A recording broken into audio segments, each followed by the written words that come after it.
हरे कृष्णा। श्री चैतन्य महाप्रभु के अनुयायियों एवं वृंदावन के 6 गोस्वामियों में से एक थे श्री गोपाल भट्ट गोस्वामी। श्री गोपाल भट्ट गोस्वामी जी का आविर्भाव सन 1503 में श्रीरंग क्षेत्र में कावेरी नदी के निकट स्थित बेलगुंडी ग्राम में श्री वेंकट भट्ट जी के घर में हुआ था। जब भगवान चैतन्य महाप्रभु दक्षिण भारत की यात्रा कर रहे थे, तब वे श्री रंगम में रंगनाथ मंदिर के प्रमुख पुजारी वेंकट भट्ट के घर पर चातुर्मास्य के 4 महीने के लिए रुके थे। उनके पुत्र श्री गोपाल भट्ट ने श्री चैतन्य महाप्रभु के पूरे मन से सेवा की। उनकी भक्ति से प्रसन्न होकर चैतन्य महाप्रभु ने उन्हें दीक्षा दी और उनके माता पिता के शरीर छोड़ने के पश्चात उन्हें वृंदावन जाने का आदेश दिया। 30 साल की उम्र में अपने माता पिता की मृत्यु के उपरांत गोपाल भट्ट वृंदावन के लिए चले गए तथा वहां जाकर वे रूप तथा सनातन गोस्वामी के साथ भजन तथा शास्त्रों पर टीका लिखने का कार्य करने लगे। महाप्रभु के संसार से जाने के बाद श्री गोपाल भट्ट उनसे तीव्र विरह की अवस्था को प्राप्त हो गए।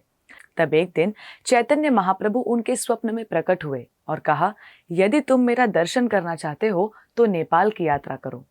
नेपाल पहुंचकर जब एक दिन गोपाल भट्ट गोस्वामी गंडकी नदी में स्नान कर रहे थे, तब उनके कमंडलू में शालिग्राम शिला ने प्रवेश किया। तब गोपाल भट्ट जी ने उस जल को पुनः नदी में डाल दिया।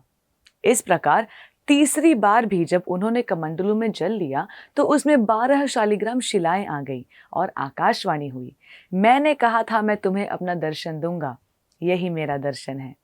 तब श्री गोपाल भट्ट गोस्वामी जी उन सभी शिलाओं को लेकर पैदल वृंदावन गए और वहां जाकर अत्यंत प्रेम से चंदन, गंगाजल व तुलसी जी से उन सभी शिलाओं की अर्चना करने लगे।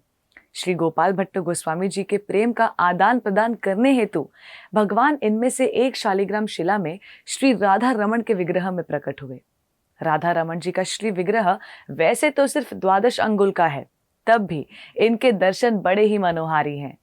श्री राधा रमण विग्रह का श्री मुखारविंद गोविंद देव जी के समान है, वक्षस्थल श्री गोपीनाथ जी के समान है तथा चरण कमल मदन मोहन जी के समान है।